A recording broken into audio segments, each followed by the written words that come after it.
তো এরপরে যদি বাংলাদেশ ফুটবল ফেডারেশনের লজ্জা না হয় এবং তাদেরকে যদি আমরা নির্লজ্জ বলি, আমার মনে হয় না যে আমরা ভুল কিছু বলে ফেলবো।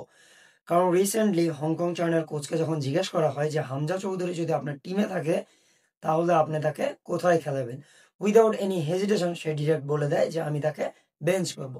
সেই টিমের সাথে যখন আপনার খেলা পড়বে, যেই টিমের কোচ আপনার দলের ওয়ান অফ দ্য বেস্ট প্লেয়ারকে বলে যে আমার টিমের বেঞ্চ প্লেয়ারের সমান, তাদেরকে যখন আপনি খেলার মাঠে তাদের যোগ্য জবাব দিতে পারবেন না, আমার মনে হয় না যে এই খেলা বাংলাদেশ ফুটবল ফেডারেশনের জন্য বা বাংলাদেশ ফুটবলের জন্য খুব ভালো কিছু বয়ে আনবে।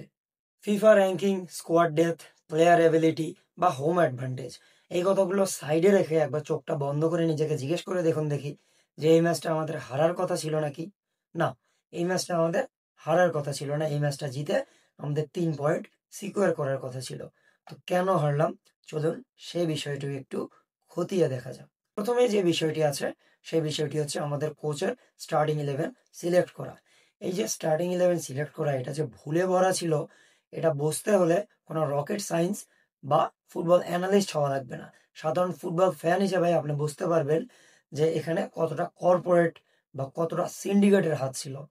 এখানে কোচের মনোমালিন্য ছিল যেসব প্লেয়ারের সাথে, তাদেরকে সে সেইভাবে স্টার্ট দেয়নি বা গেম টাইম দেয়নি।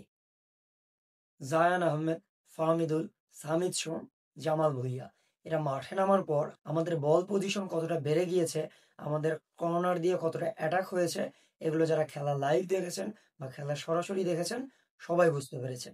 এক্ষেত্রে কোচের অজুহাত কি ছিল? কেন তাদেরকে স্টার্ট দেওয়া হয়নি?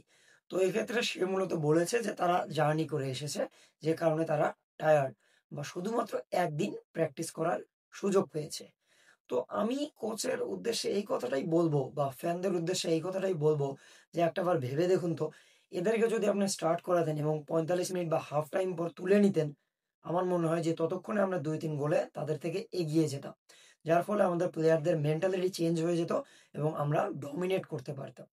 এক্ষেত্রে খেলা দেখে একটা জিনিসই বোঝা গিয়েছে যে ১ম এ আমরা যখন গোলটা দিয়েছি, তারপরই আমরা টিপিক্যাল বাংলাদেশ খেলায় ফিরে গিয়েছি। মানে আমি যখন খেলাটা দেখতেছিলাম মনে হচ্ছিল যে পাড়ার খেলা। সকল প্লেয়ার নিজের অর্ধেকে চলে এসেছে এবং ডিফেন্ড করা শুরু করেছে। শুধুমাত্র একটা গোল দিয়েই তারা বাস পার্কিং বা ডিফেন্সিভ খেলা শুরু করে দিয়েছে। মনে হচ্ছে যে ইতালির কোনো খেলা দেখছি আমি, যেখানে পুরোপুরি ডিফেন্সের উপর নির্ভরশীল। যেক্ষেত্রে আমরা ওই টাইমে যদি ঠিকঠাক অ্যাটাক করতাম, আমার মনে হয় যে আমরা আরো কয়েকটি গোল ছিনিয়ে আনতে পারতাম। এটা পারিনি। এবং আমাদের কোলাপস করার সবচেয়ে বড় কারণ হচ্ছে আমাদের ডিফেন্সে ভুল। আমাদের ডিফেন্সে যারা খেলেছে তাদের যে কোয়ালিটি, এই কোয়ালিটি এত লো, আমার মনে হয় যে তারা কোনো পাড়ায় ফুটবল খেলতেছে। বল ক্লিয়ার করা এমনভাবে করতেছে যে শুধু কিক করে ডি বক্স থেকে বল বের করে দিলেই মনে হচ্ছে যে তারা শান্তি পাচ্ছে। তো সেক্ষেত্রে আপনি যখন 1v1 আপনার সামনে কোনো প্লেয়ার নাই, আপনি সিম্পলি আপনার টিমমেটকে পাস দিয়ে দেন। এইভাবেও তো বলটা ক্লিয়ার করা যায়। সেক্ষেত্রে আপনার বিল্ড আপে হেল্প হবে।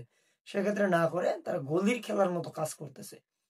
এই যদি বাংলাদেশের খেলার পারফরম্যান্স, আমার মনে হয় না যে কোনোদিন বিশ্বকাপ বা এশিয়ান কাপ কোয়ালিফায়ার থেকে ছিটকে যাওয়াই হবে আমাদের মেইন লক্ষ্য। তো আপনার কি মনে হয়? হাবরিয়ার কাবরেরা কি ছ্যাক হওয়ার জন্য পরিপূর্ণ ভুলটা সে করে বসেছে? সে কি শেষ প্যারেকটা ঠুকে দিয়েছে? কমেন্ট বক্সে জানাতে পারেন।